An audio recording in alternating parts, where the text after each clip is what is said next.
Okay, I hope you did good on your test today and you feel confident about your um, testing. We're starting a new unit. We're going to do graphing, domain and range, and functions. So we're going to start with relation. And a relation, when we're talking about graphing, is just a set of ordered pairs.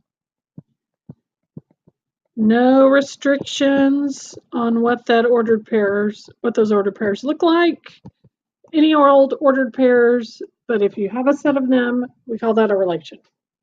So when you're talking about a relation, not in a relationship, talking about a relation in math, your domain, you guys probably already know, is your horizontal values. It's your x values. You always list them from left to right.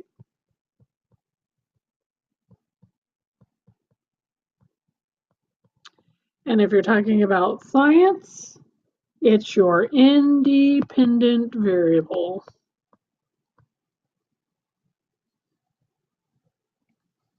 Range, of course, then is your vertical axis, your y values. You always list them from bottom to top.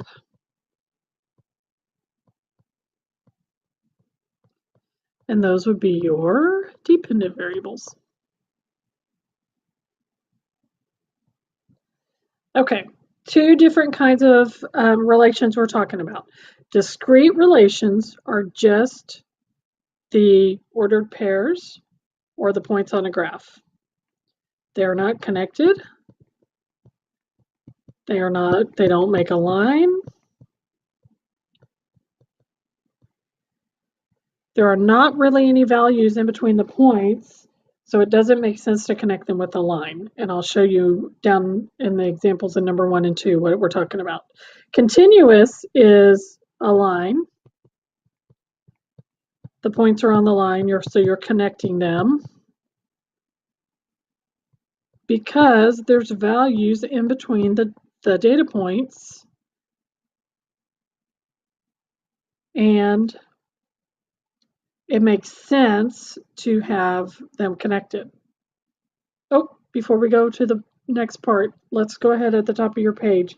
Two different kinds of data points you see, and you saw these on your quiz and probably remembered. If it's a solid colored in dot, it's your less than equal to, greater than equal to. If it's an open circle, it's just less than or greater than. It's only equal to if it's a solid dot or if it's a line, because the line is just the points, a bunch of points connected. Okay, so let's talk about continuous. Number 2 is continuous. Number 2 would be, for example, like time and distance. If you did a graph of a certain amount of time and how far you had traveled, that would be continuous. Because, first of all, time is your independent variable, and it makes sense that you could break time up into, if it was hours, you could do minutes, you could break it up into seconds, you could break it up into milliseconds. And so the smaller increments of time in between the main division points would actually have a distance that had been traveled. So it would make sense to connect it so that you could look at different points in time and know how far you'd gone. So that makes sense to be continuous. If you look at number 1, this is going to be more like discrete. And this could be something, for example, like shoe size and height. If you were making a graph for some reason of your shoe size, and every time you changed shoe size, you measured how tall you were, you would use discrete points on a graph and you would not connect them with a line. Because when you have something like shoe size, there's not really any sizes, a bunch of sizes in between. There's maybe a half a size in between, but there's not a bunch of sizes. So it doesn't make sense to connect dots showing that there's smaller increments of shoe sizes on your x-axis when there's really not. So you would have that be discrete because you would have the points that you were talking about, but you wouldn't connect them because there's not really data in between the points that would make sense to graph with a line. So that's kind of the main difference. Let's go back up to that and do the domain and range. Okay, there we go. Number one is discrete. We just talked about that. Okay, and so when you're listing the domain for discrete, you have to list the x values for all of the ordered pairs. This one has 4 ordered pairs, and so the domain would be the x values. We make a bracket. We always start on the left and go to the right. So I'm going to write down the x values, which are going to be -1, 0, 1, and 2. My range is going to be my y values, and I'm going to start at the bottom. I always start at the bottom and go to the top. So I'm going to have -6, -2, 2, and 6. So those are my 4 ordered pairs and the values for the domain and range. Excuse me.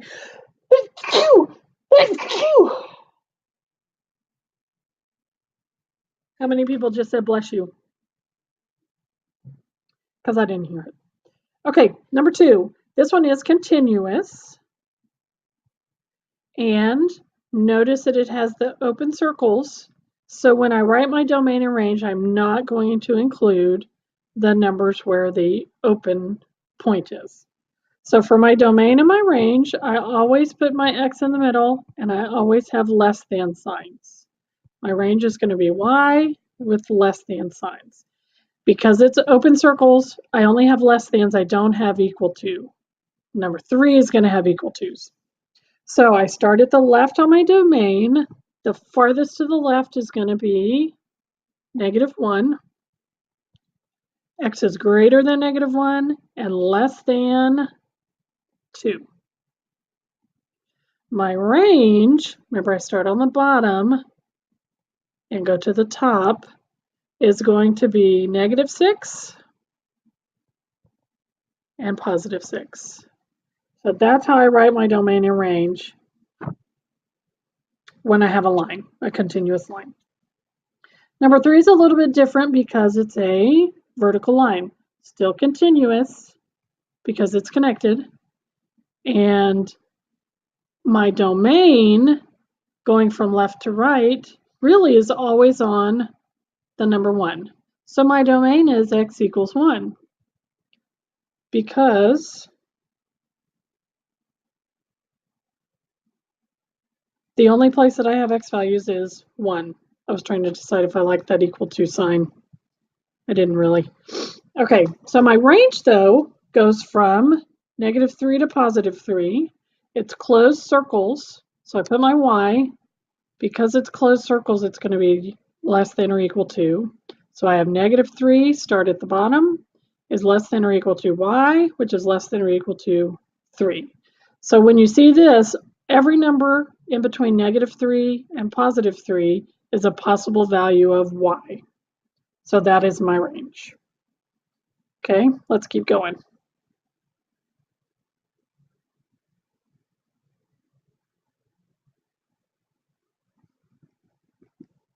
Okay, number 4. Number 4 is a line, and it has these arrows on the end, which means it keeps going forever and ever. Okay, so you have a couple choices how to do this. The domain, first of all, it's continuous. Let's go ahead and say that. The domain is going to be as far left as it goes and as far right as it goes. And since it has arrows, it goes on forever into infinity. So you could write -infinity, and that sideways 8 is our infinity sign, is less than or equal to x is less than or equal to +infinity. And that means that x is all real numbers, because that's any real number you can come up with would be a potential value for x, would fall on that line somewhere. And the shorthand for that is, it looks like an R, but it has two vertical lines for the base of the R, for the back of the R. You get it. Okay, range is the same thing because it goes on and on forever in the negative and the positive directions. So I'm going to write all real numbers again. And I could use any one of these. I could use this, I could use that, or I could use this. You will mostly see all real numbers written out on your test. So that's probably the one we'll use the most, although any one of these three would be a correct answer. Okay, number 5. This is a line. Actually, it's not a line, it's a ray. It goes to the right forever. So this line extends on, keeps on going. It's got an open circle. So let's talk about the domain. It's continuous. My x values, I have an open circle, so I only put a less than sign, is -2. Because x isn't really equal to -2, but it's bigger than -2. But it goes on forever in the other direction. So we could write this, or you can leave that off, because really if you write x greater than -2, the implication is that x is bigger than any number greater than -2 that you could think of. So putting the infinity sign is kind of redundant. Okay, my range is really only one number because my y value is always -6. So my range is going to be y equals -6. Okay, number 6, continuous. Okay, now we have an open circle and a closed circle. When you have points on the end and no arrows, one way you can think about finding the domain and range is to draw a box around it. You're going to start at the end point and you're going to box in. It should always be exactly on the value that your, and I'm drawing very bad lines. It's going to be exactly on the lines. And here's your box. What drawing the box does is, hey, where'd that go? Okay, what drawing the box does is it lets you see what your x values are going to be and what your y values are going to be, and not get distracted by the dots and the points and the curvy line and all that other stuff. So my domain is going to be -6 less than or equal to x. And when I go to my 7, I have this open circle, so it's going to be less than 7. My range always goes from the bottom, so I start at -8. It has that open circle, so it's just a less than sign. And then even though the dots are not the highest point up here is at 4. And so that's going to be my largest value of y. And it's less than or equal to because it's a solid line right there. So that means that we would include 4 as part of my answer choices. So y could be any number in between -8 and +4, not including the -8.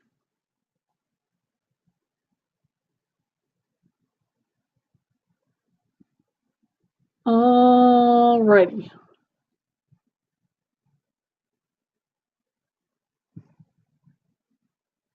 Number 7. Important thing about number 7, it has arrows, which mean it goes on forever. It's continuous. I don't know why my stuff keeps disappearing. That was odd. Okay. I'll just do it again. Arrows going on forever and ever. But it doesn't go on forever in all directions. It never goes past +1 in the y direction. My domain is going to be all real numbers. Because from the left to the right,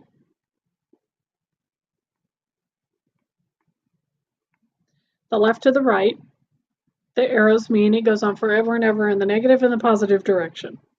The range, it goes on forever in the negative direction, which would be our negative infinity. But y is less than or equal to 1 because it never goes above that positive 1. But it's a solid line, so I do put my equal to sign. This is like the one we did before. This is kind of implied, so you could write y less than or equal to 1. You don't really need the infinity because if I say y is less than 1, the assumption is that it's any number all the way down negative infinity. Any number you could come up with would be a possible value for y. Okay, number 8. Number 8 is a prime candidate to draw a box around. It's continuous. It goes from, if I draw my box, I'm less distracted by where the function goes, where the line goes, where the relation goes. Because my domain is -4 and 8. And it's only less than 8 because of that open circle. My range is going to start at the bottom, which is -2, less than or equal to y, less than or equal to 2. Whoops, I put an X instead of a Y. You know what I meant.